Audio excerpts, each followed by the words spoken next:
आज की बात के रेफरेंस से मैं हुकूमत से मुखातिब हूँ अपने आर्ट एंड कल्चर की तरफ से कि इस वक्त जो हुकूमत हमारी मौजूदा हुकूमत है इससे हमें बहुत सी उम्मीदें हैं, हमारी आवाम को भी बहुत सी उम्मीदें हैं।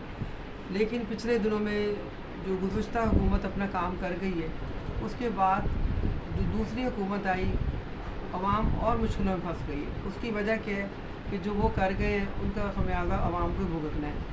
आवाम बड़े शौक़ से लाई थी, बड़े शौक़ से वो आए, बड़ा धूम धड़का हुआ, लेकिन पूरे जितना अरसा वो रहे वो अपने अवामिल और अपने जो ख़ास काम थे उनमें एहतसाब ही पैदा करते रहे। एहतसाब जो है वो आवाम का पेट नहीं भरता, एहतसाब जो है आवाम की ज़रूरियत पूरी नहीं करता, और एहतसाब जो है वो बीमारों को शफा नहीं देता। हमारा मकसद है कि जो भी हुकूमत आए वो आवाम को ज़रूर सामने रखे। इस वक्त जिस बहरान से हम गुज़र रहे हैं उसमें महंगाई, खुराक, पेट्रोल की महंगाई और किल्लत जो है, उसके अलावा फिर तालीम, सेहत, ये सब चीज़ें वो चीज़ें हैं जो आवाम के लिए एक ख़ास मुकाम रखती हैं। अब देखिए एक मिडिल क्लास आदमी जो है वो कितना कमा लेता है, अगर उसके पास जॉब ही नहीं होगी तो वो घर का ख़र्चा कैसे चलाएगा, अपने बच्चों की तालीम कैसे पूरी करेगा, और अगर उसके पास पैसे नहीं होंगे वो दवाई अपने घर की किसी बीमार को कैसे शफा देगा, कैसे इलाज कराएगा। हॉस्पिटल्स का ये हाल है कि आप गवर्नमेंट के हॉस्पिटल में चले जाए तो बेइंतहा गंदगी, बेइंतहा वहाँ पर जो है ना सेल्फिशनेस दिखाई देती है। जो नर्सिस हैं वो इतना गलत आवाम से अपना सलूक दिखाती हैं, मरीज़ों को इतना निगलेक्ट करती हैं कि अगर कोई जाके ये कह दे कि जी हमारा मरीज़ जो है उसकी तबीयत ख़राब नहीं, आप आके चेक कर लें, तो 10,000 बातें सुनाती हैं। फिर गैर ज़रूरी जो उनके पास रिकॉर्ड पड़ा हुआ है या उनके पास जो एक्सपायर डेट मेडिसन है वो यूज़ करती है, जिससे कई लोगों की डेथ हो चुकी है। मैंने पिछले दिनों में जब मेरे हस्बैंड बीमार थे तो मैंने गुलाब देवी, जिन्ना हॉस्पिटल और फिर जनरल हॉस्पिटल का विज़िट किया बल्कि वहाँ रहे हम।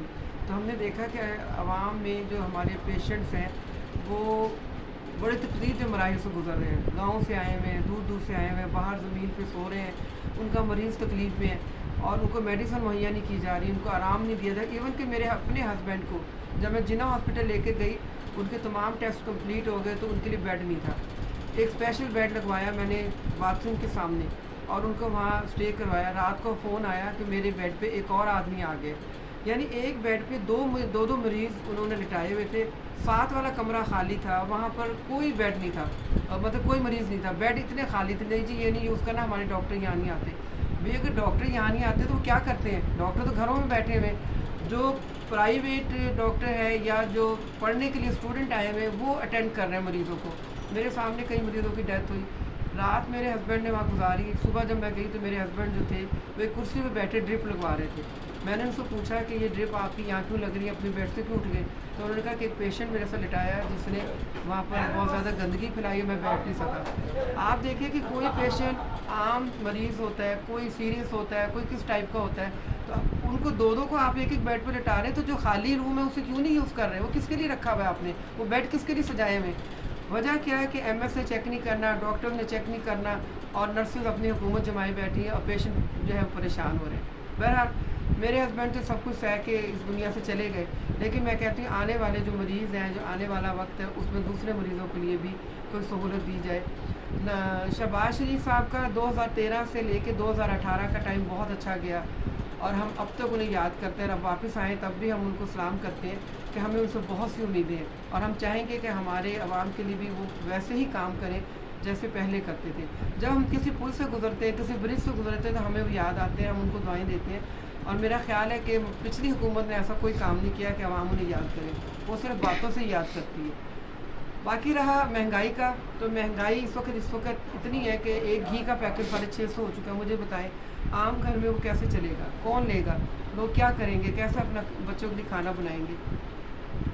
आटा महंगा, घी महंगा, पेट्रोल महंगा, ट्रांसपोर्ट महंगी और फिर दूसरे जो बेचारे मरीज़ होते हैं उनके लिए मेडिसिन महंगी। तो ये सब चीज़ें किसने करनी है? हमारी हुकूमत ने करनी है। मैं हुकूमत से एक आजिज़ाना गुजारिश करूँगी कि वो अपनी पॉलिसी चेंज करें और आवाम दोस्ती कायम करें और आवाम को वो सहूलियात दें जो पहले देते रहें। और बिजली का ख़ास तौर पर बुरहान जो है इसको ख़त्म करें। रात को जब करीब से बच्चों के रोने की आवाज़ें आती हैं तो यकीन करें कि उसे दिल खून के आंसू होता है। वजह क्या है लाइट नहीं है, बच्चे नींद में सो के उठते हैं और लाइट चली गई, लाइट आई लाइट गई, लाइट आई लाइट गई। आशियाना का तो बहुत बुरा हाल है, और ये आशियाना शहबाज शरीफ ने ही बनाया था, आशियाना कायद। वहाँ जब आवाम है बेचारे रह रहे हैं, कोई रेंट पे है, कोई अपना है, लेकिन छोटे बच्चे मासूम का क्या कसूर है, कोई लाइट से महरूम होते हैं। हर बंदा ना यूपीएस रख सकता है, ना एसी रख सकता है। अगर बाहर बैठे हैं तब भी लाइट नहीं है, अंदर बैठे हैं तब भी लाइट नहीं है। यानी कि इस तरह की छोटी छोटी चीज़ें जो आवाम को परेशान कर रही, तो आप खुद सोचें, आवाम आपका साथ देगी?